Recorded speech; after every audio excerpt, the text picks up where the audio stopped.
So once these are all stitched, I'm just going to go through and square them up if needed, if any of the fusible applique pieces go past the 6 inches. That way when I go to piece them, they'll line up accurately. So I've got my Martelli turntable, my 6.5 inch square ruler. I'm also using this as an opportunity to clip away any of these threads. And I'm just not necessarily squaring them up, but cleaning up any applique that's sticking out past the background. It'll just make it go together much easier.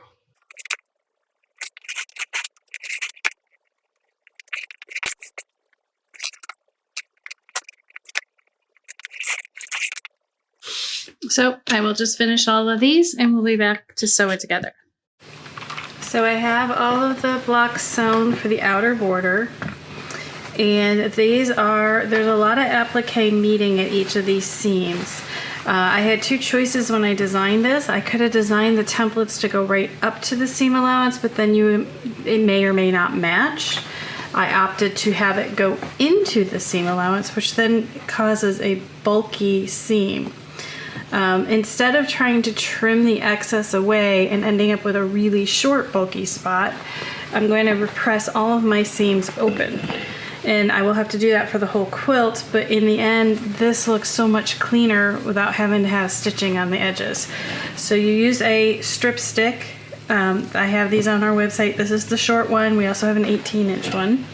You put it over the strip stick. There's 2 sides to it. There's the flat side and the curved. We're going to work on the curved side. You pull the seam gently down onto the curve, and then you use a purple thing to open up the seam. And there is a lot of material there, so you just have to get in there, and then you take the nose of your iron and you press it open. That splits it to either side versus trying to shove it all to one side. So I would recommend pressing the seams open. Then once that's done, you can press it flat on the ironing board. And it'll lay just nice and flat for you. So that is how to handle the bulkier seams. I'm just going to go ahead and press the rest of these, and then when we do the inner quilt center, I will show you how I do the longer seams.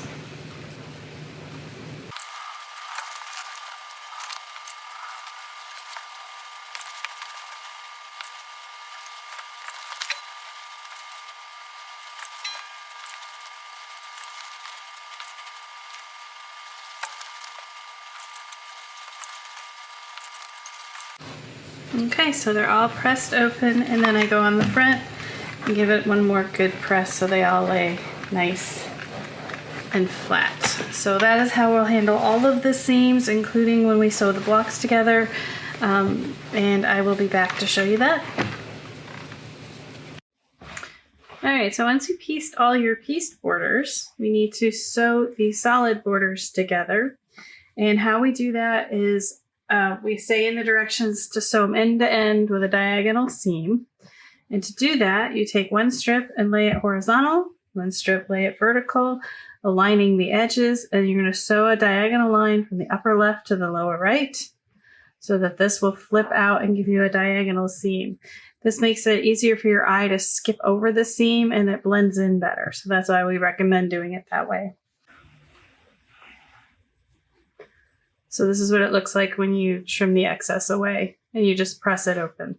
So that's how you do the solid seams. The big printed border is cut length of fabric, so we don't need to piece that. All right, so here's row 1 of the center, and here's row 2 of the center.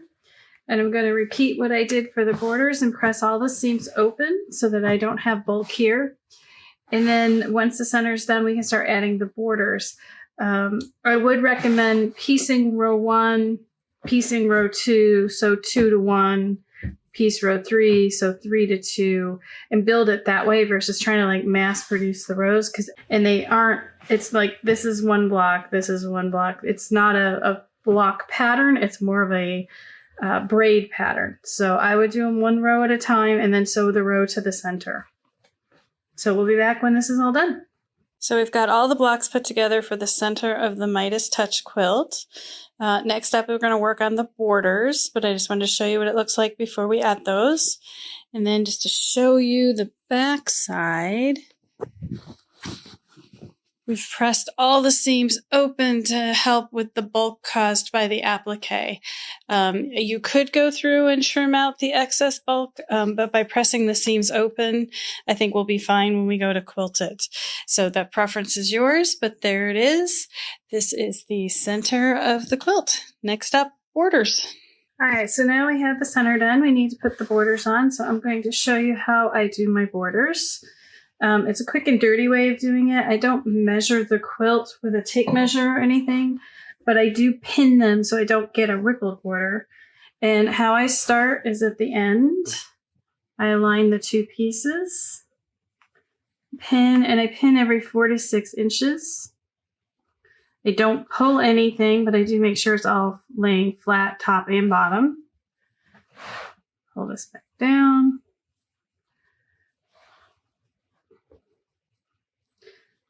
And with the bulky intersections, we will be pressing it out towards the border to help alleviate some of that.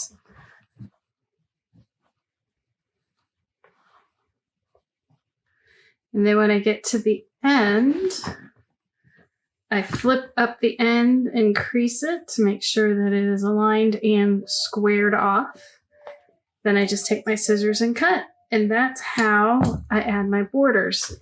So I'm going to get all the borders added onto this, and we'll have the quilt top done, and I'll be back to show you. All right, so I want to share with you the quilt top for the Midas Touch Quilt. It is all done and ready to go off to the quilter. I think Monica's going to quilt this one. As you can see, it's ready to go. All the applique is down and stitched in place. I'll get you a close-up of what the blocks look like. All stitched up. There was a lot of love in this quilt. It does take a while. It's not a hard quilt. It's just time consuming. There are 792 pieces in this quilt.